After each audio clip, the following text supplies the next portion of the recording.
welcome to Chore Chapters, because everyday tasks need good company. I'm Leo, and with me as always, we have got Luna. Hey everyone, I hope you're all doing well.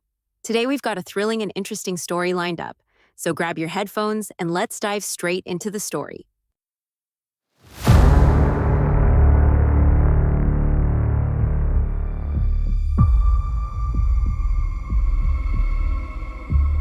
Welcome to the Deep Dive. Today we're plunging into a case, a really cold case, that has baffled Norway and honestly the world for more than 50 years now. You're about to explore the story of a woman found dead in this remote valley, seemingly meticulously erased, leaving behind just riddles. Our mission for this deep dive is to try and piece together the confounding details of her life, her death, and the mystery that still surrounds the Isdal Woman. We'll be pulling insights from articles, research, investigative reports, trying to get the surprising facts and maybe some aha moments. Understand how someone can just vanish like that. Yeah, and what makes this deep dive so compelling, I think, is how this single, quite haunting case, it isn't just a personal tragedy. It really acts as a lens looking into the geopolitical shadows of the Cold War. And it's a stark illustration, really, of the limitations, but also the triumphs of forensic investigation back then and even now. We'll trace her very cryptic movements and look closely at the evidence that suggests her death was, well, far from simple. Okay, let's set the scene then. Picture this. November 29th, 1970. It's a Sunday. A man and his two young daughters are out for a hike. Seems normal enough. They're in Norway's Isdal Valley. That's behind Mount Ulriken, near Bergen. And this place, it already has a bit of a grim nickname, doesn't it? Death Valley. That's right, yeah. Because of its history, suicides, accidents, it had this reputation. But what they found that day was anything but ordinary. Is the charred remains of a woman, just there among the rocks, the scree. A horrific sight, obviously. But it's the details around it that were immediately puzzling. What was it that signaled right away this wasn't typical? You're right, the discovery itself was just profoundly peculiar. The body, it was found lying on its back supine, hands clenched near her torso, heavily burned, face unrecognizable. And near her, this strange collection of items. An empty liqueur bottle, St. Halvard brand, plastic water bottles, rubber boots, clothes. But here's the really crucial detail, the chilling thing. Every single identifying mark, every label on her belongings had been carefully, meticulously removed or scrubbed off. Even her watch and jewelry, they weren't actually on her body. They were placed beside her. Police later called that detail strange, even like some kind of ceremony. A ceremony. Or Wow. just smacked of a deliberate act of erasure right there at the scene. Absolutely. That ceremonial feel, the sheer precision of wiping away her identity, it immediately suggests something much more complex than an accident or even a typical suicide. It really screams intent, doesn't it? So the Bergen authorities, they didn't waste any time. They launched Case 13470, a pretty extensive investigation. And then, just 3 days later, another piece of the puzzle surfaces. 2 suitcases. They belonged to her, found abandoned at Bergen railway station. Right, and inside these suitcases, well, the mystery just deepened. Again, much of the clothing, all the labels snipped out or removed. But police found 5 100 Deutschmark notes hidden away, tucked into the lining of one case. That was about, $137 back in 1970.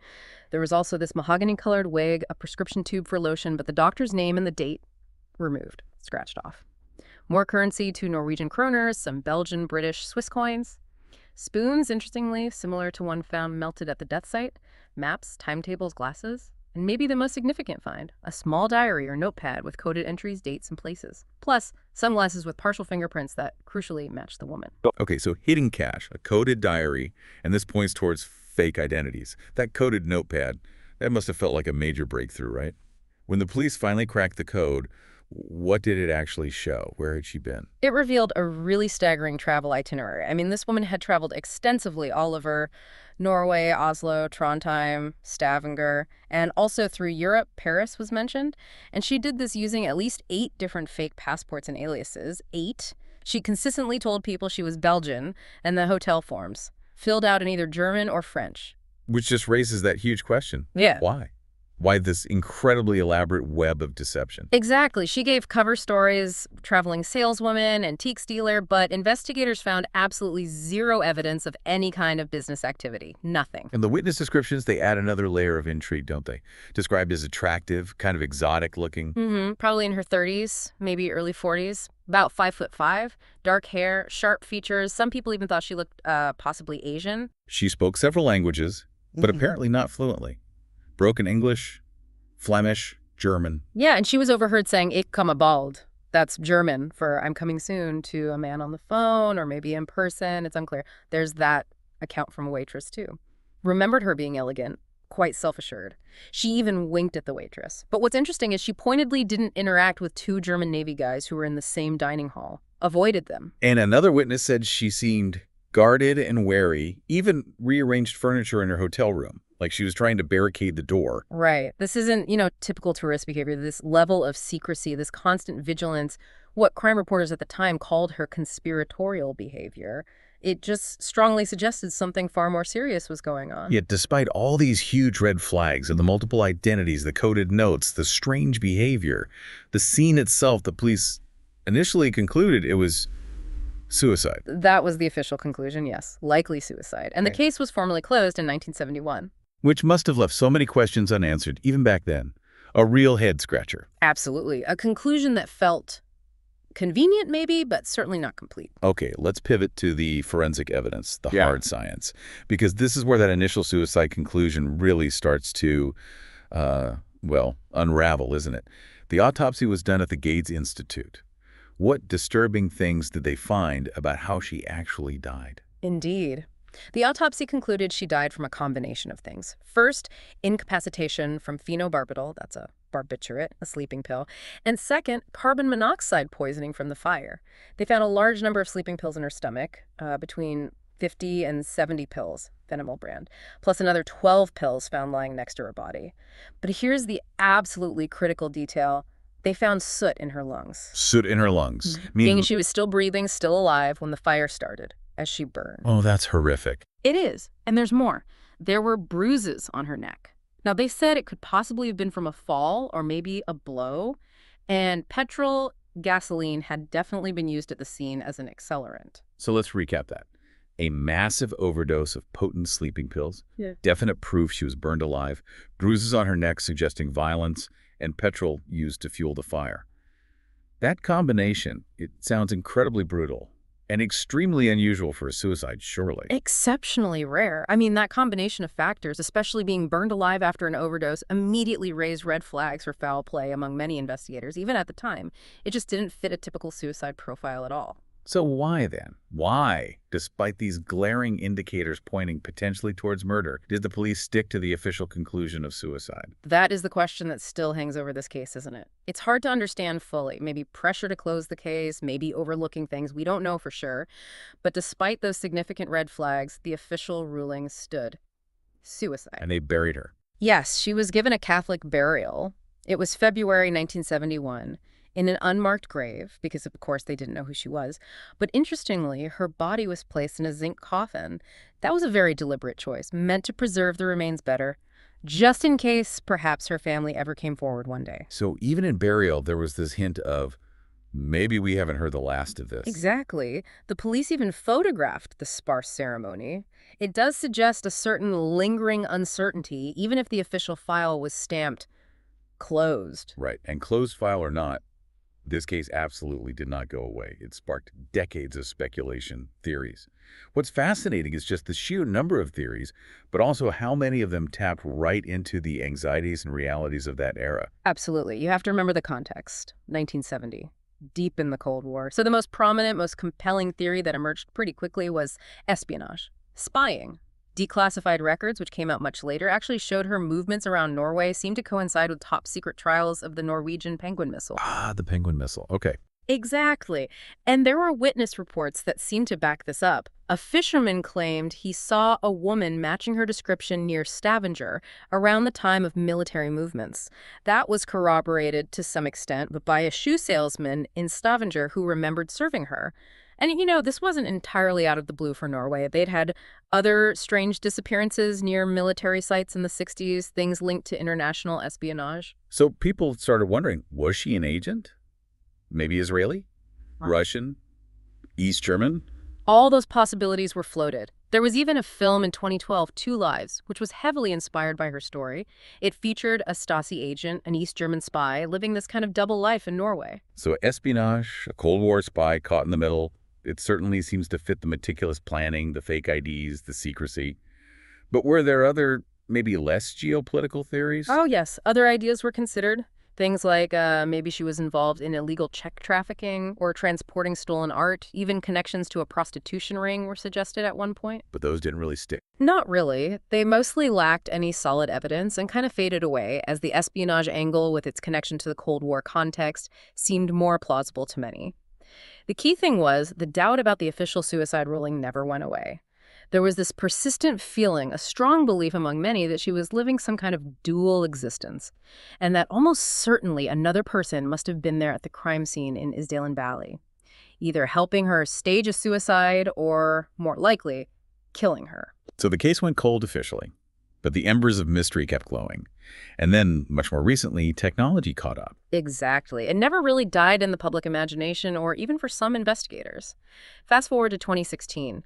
The Norwegian broadcaster NRK, they decided to really push to reopen the case. Their hope was that modern forensic technology, things unimaginable in 1970, could finally provide some real answers. And did it? Were there breakthroughs? There were big ones. In 2017, scientists conducted stable isotope analysis on her teeth. They actually had her unburied jawbone preserved because of that zinc coffin. All right, the zinc coffin paid off. Yeah. And isotope analysis, that tells you about where someone lived. Precisely. By analyzing the isotopes, variations of elements like oxygen and strontium absorbed into teeth during childhood, they can get a geographical fingerprint of where a person grew up. And the results were fascinating. They indicated she was likely born around 1930, probably in or near Nuremberg in Germany. Bernberg, okay. But, and this is crucial, she likely moved to France or maybe an area right near the French-German border when she was a child. Ah, and that fits with something else, doesn't it? It does. It aligns perfectly with earlier handwriting analysis of those hotel registration forms, which had suggested she'd likely had a French education, the way she formed her letters. Wow. Okay, what else did the science reveal? Further isotopic analysis, looking at more recent markers in the teeth, suggested she'd traveled quite a bit before her death. She might have visited a dentist in places as diverse as East Asia, Central Europe, Southern Europe, or maybe South America. And genetically, they analyzed her mitochondrial DNA. That's the DNA passed down the maternal line. Her mtDNA haplogroup was identified as H24. H24. Does that tell us anything specific? It points towards origins in Southeast Europe or maybe Southwest Asia. So it adds another piece, another broad geographical clue to the puzzle of her origins. And there was something about a potential French passport, too. Yes, some more recent evidence points towards the possibility she might have held a French passport at some point, which again ties into that potential childhood move and French education. It's incredible how science can reach back decades like that. And what's really striking is how some of these new scientific findings seem to echo or even add weight to old witness accounts, like that 2019 report mentioning a French connection from 1970. Exactly. That report cited a French resident who claimed he actually had a relationship with a woman strongly resembling her back in the summer of 1970, just months before her death. And his description was telling. He said she was a polyglot, spoke multiple languages, but with a distinct Balkan accent. A Balkan accent. That fits with the H24 haplogroup, maybe. Yeah. Southeast Europe. It could, potentially. He also said she dressed to look younger than her age. He thought she was 26, but we now think she was closer to 40. She refused point blank to share any personal details, and she received these scheduled phone calls from abroad. He saw her with multiple wigs, colorful clothes, even a photo of her riding a horse. All this secrecy made him suspect she was involved in espionage. Which brings us back to a critical question about the original investigation in 1970.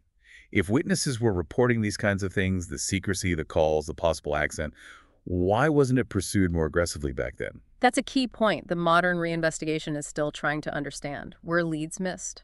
Were things deliberately ignored? And are there even more recent leads or theories emerging? There are whispers, yes. A 2023 article, for instance, suggested possible connections to a controversial figure, the Swiss banker François Genoux, who had ties to both Nazis and Middle Eastern nationalists.